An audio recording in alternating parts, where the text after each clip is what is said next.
I'm Debbie Ellen, manager of the Interprofessional Education Program at the School of Pharmacy, and I'm here with our operations coordinator, Erika Mutimura, to talk about our experience planning and implementing a PebblePad workbook to support our program.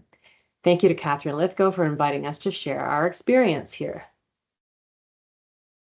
When we began our search, our goal was to prepare pharmacy students to work collaboratively with practitioners from other health and social care disciplines in order to optimize health outcomes for complex patients with multiple health conditions.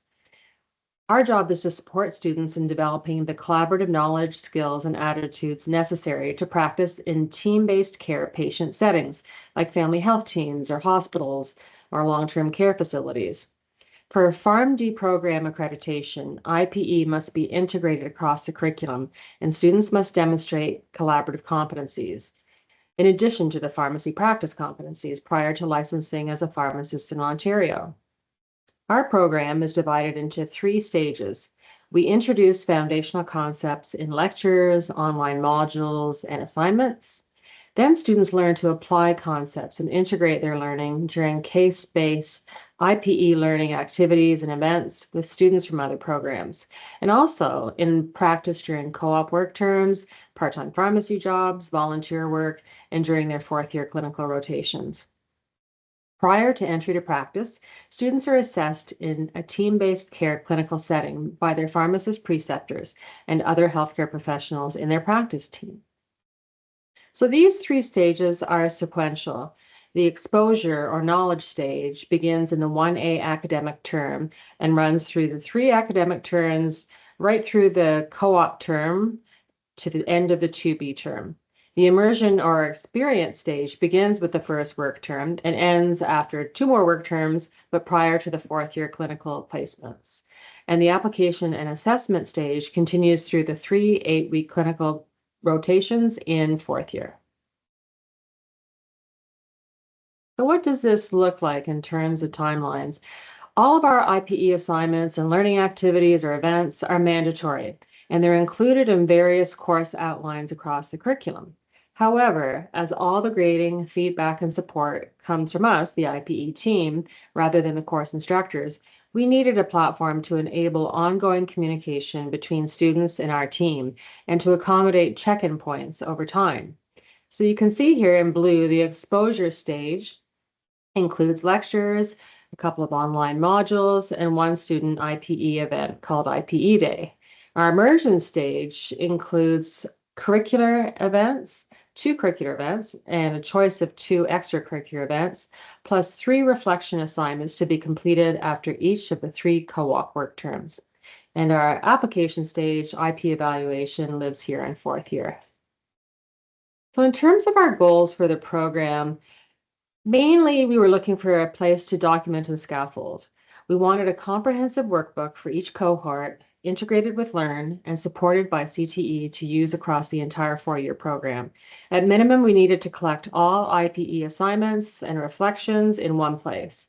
But our most important goal was to support self-directed learning, so students could document their collaborative experiences, growth, and competency development over time in one IPE portfolio.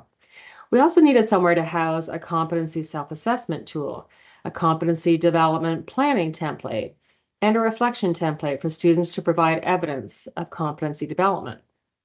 We needed the platform to be well laid out, simple and intuitive to use, and we wanted to embed mini instructional videos so the content wasn't too text heavy. We wanted a reporting feature so we could monitor student and class self-ratings, progress, and challenges over time. And we needed to set up a communication channel through regular check-ins with students to grade and provide feedback on all assignments and to provide ongoing guidance and support. With these goals in mind, Catherine suggested we contact Jennifer Yesses to learn about the Masters of Public Health program, PebblePad workbook. Its design supported students in developing core competencies across the program, and it was this workbook and Jennifer's kind guidance that largely inspired our decision to move ahead. While Erika will be giving you a tour of our workbook shortly with more details around how we set it up, how we use it to support our students, and to monitor the program, I can touch on some of our successes, challenges, and lessons learned. In terms of successes, we were very fortunate to have support from Jason Thompson and Catherine Lithgow in translating our needs into practice. Our experience has generated interest from faculty here, and PebblePad is already being used in at least one course. We gained valuable expertise as Erika is now our School of Pharmacy PebblePad resource. We loved being able to edit, add, or delete content as we needed, and to tweak the program with minor improvements from one cohort to the next by maintaining separate workbooks. The platform was more reliable and easier to use than our previous platform, both for students and for us as administrators. PebblePad's own video tutorials made it simple for students to learn. And only 5 out of 120 students in our pilot cohort experienced minor challenges and required a bit of additional support. So we did fairly well. Some challenges. We did allocate time up front to overcoming the learning curve, and we dealt with some minor admin glitches along the way. But most of our edits were related to making the program itself easier to understand, improving how the workbook was set up for navigation, and replacing text instructions with mini videos. Lessons learned. We learned to assign one person as a team lead and PebblePad expert, as it takes some time to become proficient. Creating a different workbook for each cohort by copying the previous years and editing as needed.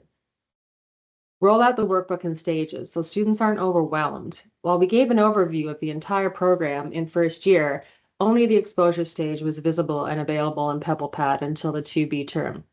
We set it up with a navigation menu based on academic and co-op terms with drop-down menus identifying what was required for each stage. While we originally designed the site so that students would conduct self-assessments to submit after each work term, we ended up editing it so that students could have the flexibility to self-assess before and after work terms or after any collaborative experiences, and then submit the most current version by the post-co-op deadlines. We learned that because PebblePad is not used on a regular basis as the program is spread out, they may forget how to use it. So we made sure PebblePad instructions were repeated in multiple formats. In class lectures, in course learn content, but the most successful was using short written and video instructions in PebblePad directly above the place where assignments and reflections were to be submitted. Before we move on to Erika's demonstration, I would like to thank everyone involved in helping us, including our pilot cohort, Catherine, Jason, and Jennifer, and here at the School of Pharmacy, Kristen Archbell, Cynthia Richard, and Allison Slater. And with that, I will welcome you to Erika's presentation.